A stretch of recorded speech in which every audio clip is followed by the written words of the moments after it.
રાજકોટમાં મિલકત માટે થઈને ફોઈએ ગજબનું તરકટ રચ્યું હતું। અચાનક ફોઈ અને ભત્રીજી ગુમ થઈ જાય છે અને પછી મિલકત માટે થઈને આ જ ફોઈએ ભત્રીજીનું અપહરણ કર્યું હોવાનું સામે આવ્યું છે। મિલકત માટે થઈને ફોઈએ કેવું તરકટ રચ્યું હતું તેની વિગતે વાત કરીએ આ વિડીયોમાં। વૈષ્ણવજન તો તેને કહીએ જે પીડ પરાઈ જાનાને રે। નમસ્કાર, નવજીવન ન્યૂઝમાં આપનું સ્વાગત છે। હું છું જયંત દાફડા। રાજકોટમાં એક ચકચારી ઘટના સામે આવી હતી। 6 વર્ષની બાળકીને એનઆરઆઈ ફોઈએ જ ઉપાડીને લઈ ગઈ હતી અને ગુમ થઈ ગઈ હતી, જેના કારણે ખળભળાટ મચ્યો હતો।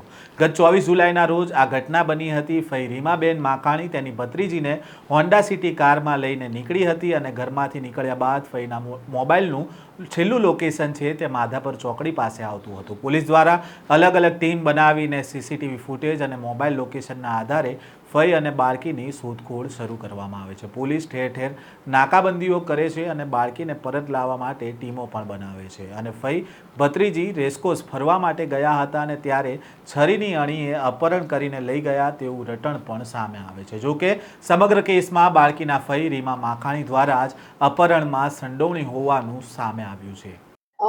ગાંધીગ્રામ પોલીસ સ્ટેશનમાં એક ગુમ દાખલ કરવામાં આવેલી હતી, જેમાં જે 24/7 ગઈ તારીખ 24/7/25 રોજ રિયાઝભાઈ નામના વ્યક્તિએ ગુમ દાખલ કરેલી હતી, જેમાં તેની બેન અને તેની ભત્રીજી એની પોતાની દીકરી એટલે કે જે બેન અને એની ભત્રીજી બંને ગુમ થયેલા છે એ બાબતની જાહેરાત આપી હતી અને એની જાણવાજોગ દાખલ કરી અને રાજકોટ શહેરની અલગ અલગ ટીમો એને શોધવા માટે કાર્યરત હતી। આ દરમિયાન આ જે બેન છે એ ઇન્દોર હોવાનું, રિયાઝભાઈના બેન અને એની દીકરી બંને ઇન્દોર હોવાનું તપાસમાં ધ્યાનમાં આવેલ, જેથી અમારી ટીમ છે આ બંનેને લઈ અને આવેલી હતી અને આવી અને એની પ્રાથમિક પૂછતાછ કરતા એ બંનેનું અપહરણ થયું હોવાનું એમણે જાહેરાત આપી હતી, જેથી રિયાઝભાઈ માખાણી છે એણે પોતે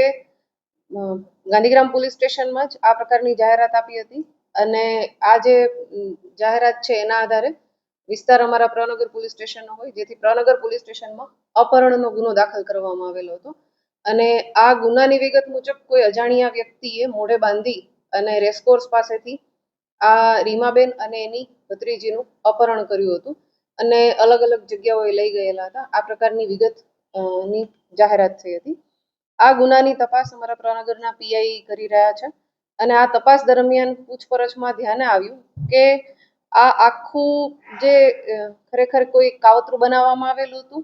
આ રીમાબેન અને એના એક મિત્ર છે, એડવોકેટ છે રાજવીરસિંહ, આ બંને મળી અને એક કાવતરું ઘડેલું હતું અને આ કાવતરા મુજબ એના ભાઈ રીનાબેનના ભાઈ એટલે કે રિયાઝભાઈ, આ ગુનાના ફરિયાદી, એની પાસેથી પૈસા પડાવવા માટે અપહરણનું એક આખું નાટક રચવામાં આવેલું હતું અને એ પૈસા જો ખાલી રીમાનું અપહરણ કરે તો પૂરતા પૈસા ના મળે એમ, જેથી રીમા અને રિયાઝભાઈની દીકરી એટલે કે રીમાની ભત્રીજી એ બંનેનું અપહરણ કરી અને એને અલગ અલગ જગ્યાએ લઈ જવામાં આવેલી હતી અને છેલ્લે મધ્યપ્રદેશથી આ બંનેને શોધી કાઢવામાં આવેલા હતા।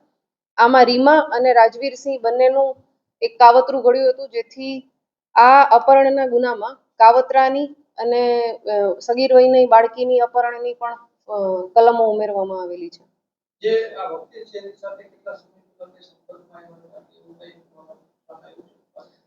પ્રાથમિક તપાસ દરમિયાન જે વકીલ છે એની સાથે છેલ્લા 6-7 મહિનાથી સંપર્કમાં આવેલા હતા અને એમણે વાતચીત કરેલી હતી કે એમને કંઈ ડિસ્પ્યુટ ચાલે છે પ્રોપર્ટી રિલેટેડ અને એમાં એ દરમિયાન આ વાતચીત દરમિયાન એ લોકોએ એક પ્લાન ઘડ્યો કે આપણે આવું કંઈ કરીએ તો જે છે રિયાઝ પાસેથી પૈસા કઢાવી શકીએ એમ છીએ, એટલે ખંડણી માંગવાના ઈરાદે જ આ અપહરણ કરવામાં આવેલું હતું, જેથી આ પ્રકારની કલમો ઉમેરવામાં આવેલી છે અને રીમા છે એને ગઈકાલે તારીખ 2 રોજ અટક કરવામાં આવેલી છે અને આજે એનું કોર્ટમાં પ્રોડક્શન કરવામાં આવેલું છે।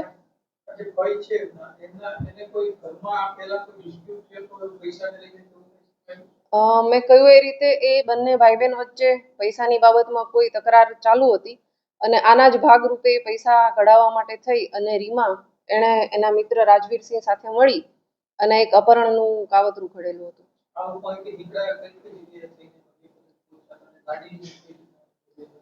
રીમા છે એણે પોતાની હોન્ડા સિટી લઈને રેસકોર્સ આવેલી હતી અને જે રાજવીરસિંહ છે એણે મોઢે બાંધી અને એની ગાડીમાં બેસી અને ધમકી આપી અને એ લોકોને લઈ ગયા હતા અને પછી અલગ અલગ જિલ્લાઓમાં લઈ ગયેલા છે અને છેલ્લે મધ્યપ્રદેશ લઈ ગયા હતા અને મધ્યપ્રદેશથી આ બંનેને શોધી કાઢવામાં આવેલા છે. રાજવીરસિંહને શોધવા માટે અમારી ટીમો છે એ હાલ અલગ અલગ જગ્યાએ તપાસ કરી રહી છે. બંને સિવાય કોઈ શક્યતા છે કે સામે આવ્યા જે મિત્ર વકીલ અને આ ભાઈ છે એના સિવાય કોઈ નામ કે સંડોવણી આમાં હવે આ રીમા સિવાય રીમાને જેટલું ખ્યાલ છે એ મેં આપને કહ્યું એટલી પ્રકારની જ છે. રાજવીરસિંહ પકડાય તો આમાં અન્ય કોઈ વ્યક્તિ એને મદદ કરેલી છે કે કેમ એ બાબત સામે આવી શકે છે. આ જે વકીલ છે એમનો કોઈ હિતામાં પૈસાની લેતી ખંડણીના ઈરાદે જ આ અપહરણ કરવામાં આવેલું હતું ને પૈસા મળે આર્થિક ફાયદા માટે જ અપહરણ કરવામાં આવેલું હતું. એવી કોઈ બાબત હાલ ધ્યાનમાં આવેલી નથી અને અમારી તપાસ ચાલુ છે. વધુ વિગતો મળતા તમને જાણ કરવામાં આવશે. અપહરણ થયા બાદ કોઈએ સંપર્ક કરેલ નથી. છેલ્લે ડાયરેક્ટ ઇન્દોર થી સંપર્ક કરવામાં આવેલો હતો.